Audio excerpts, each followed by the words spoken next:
بے چہرہ لڑائی میں ہاتھ تو استعمال ہو رہے ہیں مگر چہروں سے نقاب اترنا بھی باقی ہے۔ گویا لڑائی اب فیصلہ کن مرحلے میں داخل ہو چکی ہے، جبکہ حالات کے اونٹ کو کسی بھی کروٹ بٹھانے کے لیے دروازوں اور دہلیزوں کا نقصان اٹھانا پڑ سکتا ہے۔ ہر روز لگتا ہے کہ شاید تغیر کو کسی طور پر استحکام ملے گا، مگر ہر روز نئے کردار کہانی کو الجھاتے چلے جا رہے ہیں۔ یوں لگتا ہے کہ ہم کسی پراسرار ناول کی کسی جادوئی کہانی کے اس موڑ پر پہنچ چکے ہیں جہاں جن کی جان سے جس طوطے میں ہے اسے یا تو گردن سے دبوچا جائے گا یا کہانی کے کردار اپنی بقا کی آخری لڑائی میں چند آخری ہتھ کنڈے استعمال کریں گے۔ باہر کیف کہانی اس جگہ پر ہے جہاں کردار جانتا ہے کہ ابھی نہیں تو کبھی نہیں۔ عمران خان آخری واردات کی بات کر رہے ہیں اور وہ جانتے ہیں کہ اس آخری واردات کا کھڑا جہاں بھی پہنچے گا نقصان ضرور پہنچائے گا۔ اب ہار بھی جائیں تو بازی مات نہیں۔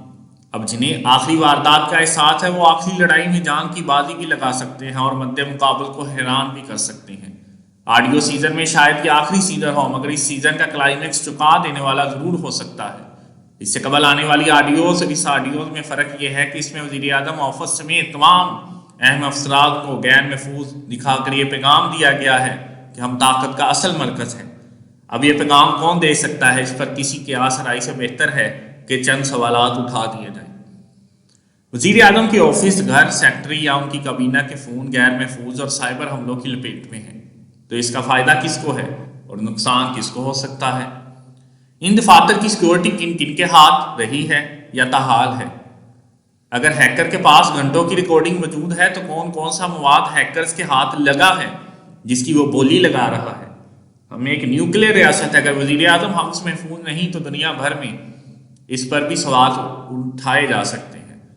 خطرہ اب اندر سے باہر سے نہیں، دشمن کہیں یہیں آستینوں میں ہے جبکہ ہم انہیں سرحد پار ڈھونڈ رہے ہیں۔ اگر مگر چونکہ چنانچہ، لیکن یہ سب الفاظ ہیں، سارے کھیل میں بے معنی ہیں۔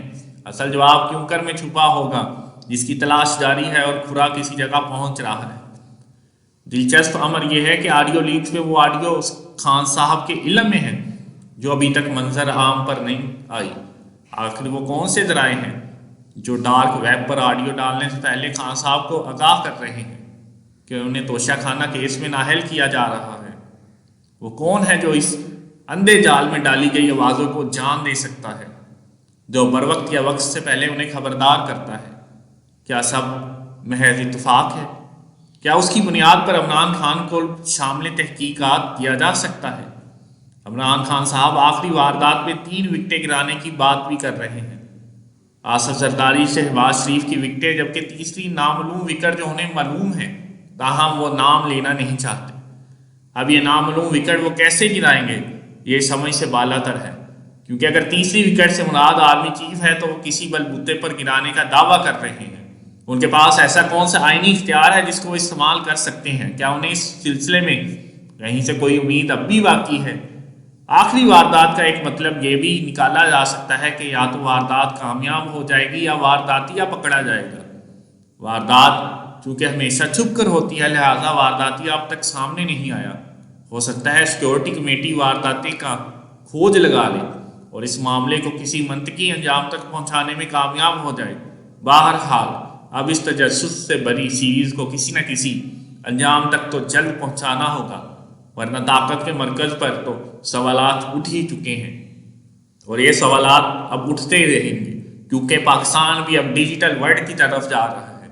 اب یہ 1970 کا، 80 کا، 90 کا اور 2000 کا پاکستان نہیں ہے جس کے اندر عوام سے چھپائے بغیر سچ سارے کام کر لیے جاتے تھے، لیکن اب ان کے ہاتھ ایک ایسی کٹ پتلی آئی تھی جنہوں نے ان کی خود کی گردن کو دبوچ کر رکھ دیا، اور وہ کٹ پتلی کوئی اور نہیں تھا بلکہ عمران خان ہی تھا، جنہوں نے ان کی اصلیت کا پردہ فاش کیا اور سب کے سامنے یہ ڈنڈورا پیٹ کر رکھ دیا کہ میری ڈورے کس کے دروازے کے سامنے بندھی ہوئی تھی اور مجھے جانے نہ جانے کس کے اشاروں پر ہلنا پڑتا تھا اور میرے بازو کتنے زیادہ کمزور تھے۔ یہ عمران خان اپنے جلسوں میں بتا چکے ہیں، یہ کسی سے کوئی بھی ڈھکی چھپی بات نہیں۔ لہذا اس بار اگر انہوں نے اپنا انتخاب کرنا ہے تو لہٰذا بہترین آپشن کے ساتھ کرنا ہوگا، کیونکہ عمران خان تو وہ ضدی جادوگر ہے جو ان کے کان پر زہریلی پھونکے مارتا رہے گا، اور شاید وہ اقتدار میں رہتے ہوئے بھی مارے اور اقتدار سے باہر بھی۔